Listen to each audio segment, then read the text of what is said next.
Hey guys, so today I want to do a quick little video here. We will be checking out the browsers here on my iPhone 5 with iOS 7 Beta 2. You can see here with the voice memo and a new icon in here and a bunch of other stuff that I've been going over in separate videos.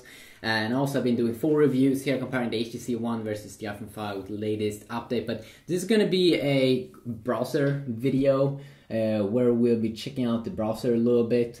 And there's not that much that have changed, but there's not that many people that did watch my first video with the HTC One versus the iPhone 5 in the browser speed test and comparison look here also when we look at the default browsers. And one thing that's pretty cool here in the default browser, at least if you take a look at both of the UI here, it's very clean, not that messy as Samsung has with their Galaxy S4. That browser is pretty messy, and then also you get some pretty cool features inside of the HTC One that definitely could be very useful. So if you start off here taking a look at the iPhone 5 here, of course with iOS 7, it looks extremely clean here at the top, and this was something that I was actually expecting to come out from a lot of companies. Just a very clean bar at the top where you just type in a website and has a simple little reload button up there. That's basically all you need. And then also you can see some cool things like when you go down and you can see the UI changes. Extremely cool that you still see the website and that really gets optimized, because sometimes maybe when you scroll down but you will still want to see the website. And then also very clean at the bottom, exactly everything you want to have, like forward and back buttons, a share button that it contains everything that you possibly would need to or would love to have, and then also of course your bookmarks, reading list. And I'm not sure if you can see the history inside of the Safari browser. You also have a private mode here if you want to search for porn or something and you don't want to let your friends know that you have done that, if they spy on your phone when you're drunk and left your phone somewhere maybe. And then also, of course, the Safari mode here in tabs has this kind of cool cover flow mode, which is definitely a step, like an upgrade from the previous one. And it reminds about the Google Chrome browser that you can get in Android, which also has kind of this system. The bad thing though with this system is that you have to tap on that little X at the top. With the Google Chrome browser, you can swipe to remove tabs. Maybe you can, no. Oh yes, you can. Okay, that's quite good. Let's go to that let's go to that page again, and we are on the Verge website. And also now let's take a look here at this little phone here, this little bad boy, HTC One, of course. Also very clean UI. But it doesn't make smaller when I go down, but that doesn't really matter super much because the HTC One already is a pretty big device.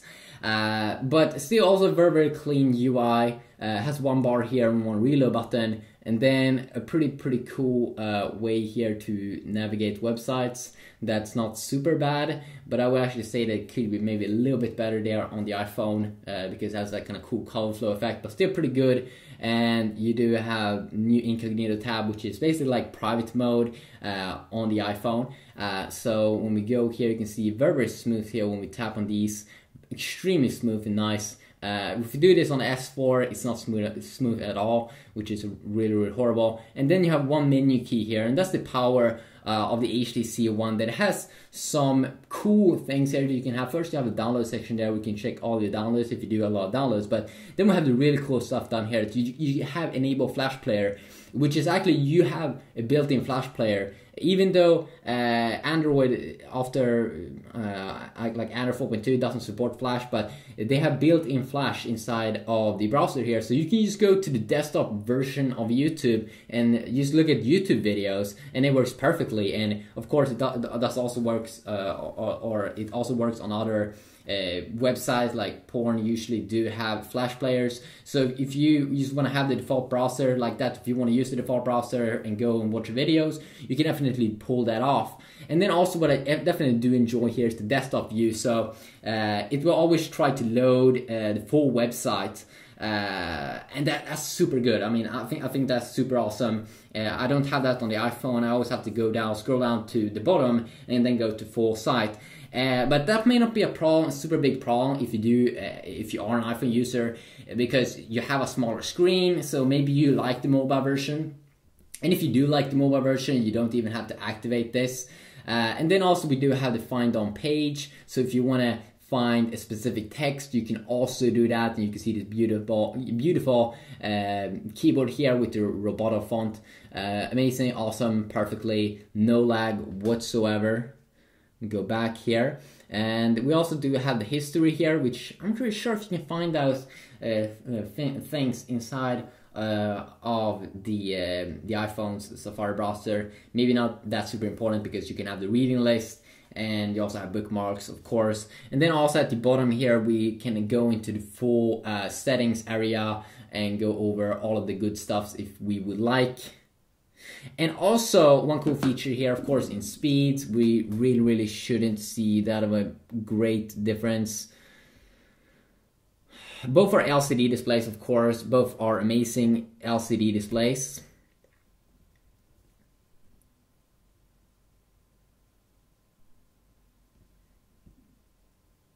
Okay, that did suck. That did suck a little bit in terms of the speeds. The Safari browser, I'm pretty sure it also did win over the S4 in terms of the speeds. It really is a snappy little browser that Apple is focusing a lot on, bringing out this full speeds here. You can see when we're going back here, just the insane, awesome speeds that you get versus HTC One. Let's tap on this. One more time, amazing speeds, really load stuff up quick, while the HTC One has to struggle here a little bit. Both are connected to my Wi-Fi network, so really shouldn't be that of a big difference.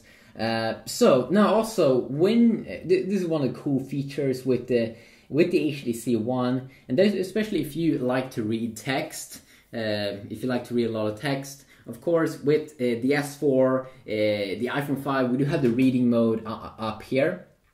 When you tap on it, it will only display like the article text and the pictures. So amazing little tweak there, and looks extremely good, and everything's buttery smooth and all.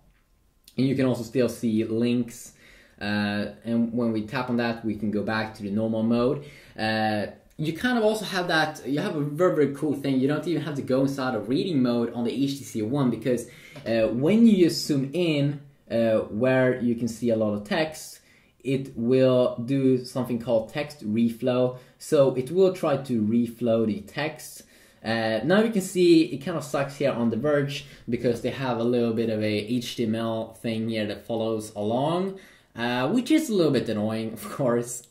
But most websites doesn't have a weird thing like that. Also, the HTC One, of course, you can also like double tap on the text, and it will automatically quickly reflow it. If we try to do the same thing here, it will just it will tap, and it will. Of course, I can't read this, so it's pretty hard. But then, of course, we do have the reading mode here on the iPhone, and that is how you can read stuff, because that's kind of hard. On the HTC One, you kind of had to use reflow, which is amazing, really amazing. And then also up here at the top, okay, there we go. We also have a reading mode here inside of the HTC One. I'm sorry about that, but really cool that you have both those things. And I also think that you might be able to turn off text reflow. If you can't, then of course you can use the Google Chrome browser, and I'm pretty sure it won't do that thing with you. You can also see on the displays here that they are very similar, because they're both LCD displays. I'm pretty sure you get a little bit more pixels here on the HTC One, maybe around 400 pixels per inch, because it's a 1080p display, and it's not even close to that on the 640x960 resolution display on the iPhone. But of course the iPhone is smaller, you don't have to have super many PPIs, but 100 more PPI, pixels per inch, I think. We see maybe it's a tiny difference in reading, but most of the times you won't really see a big difference. If you want me to do a full display test in some way, maybe with some specific pictures, or if you do know any good way to do a display test, please let me know about that and I will see what I can do, definitely. So when I take a look at these displays, I'm having a very hard time to decide which one I do think actually has better color accuracy. It can actually be, maybe from the top now when I'm looking, the HTC seems to be having better color white, almost a little bit yellowish, or not actually yellowish, but if we're gonna really do a hardcore, if I really gonna decide, I actually do believe that the HTC One has a little bit of a sharper display here, which seems to be displaying colors a little bit better, a little bit badass. So could be kind of good to know. Of course, you shouldn't have any problems whatsoever when you zoom in and out. And also in terms of going up and down, I think it's a little bit more nice with the HTC One because it can go up and down extremely quick, while you have to do a lot of swipes on the iPhone 5's browser here to go up and down. I find it a little bit annoying. Of course, it's not a big deal, super big deal, because most times, usually when you will read, you will go down slow. But quickly a look here, iOS 7 Beta 2 on the iPhone, and of course Android 4.1 here, Android 4.1 Jelly Bean on the HTC. I'm not sure when the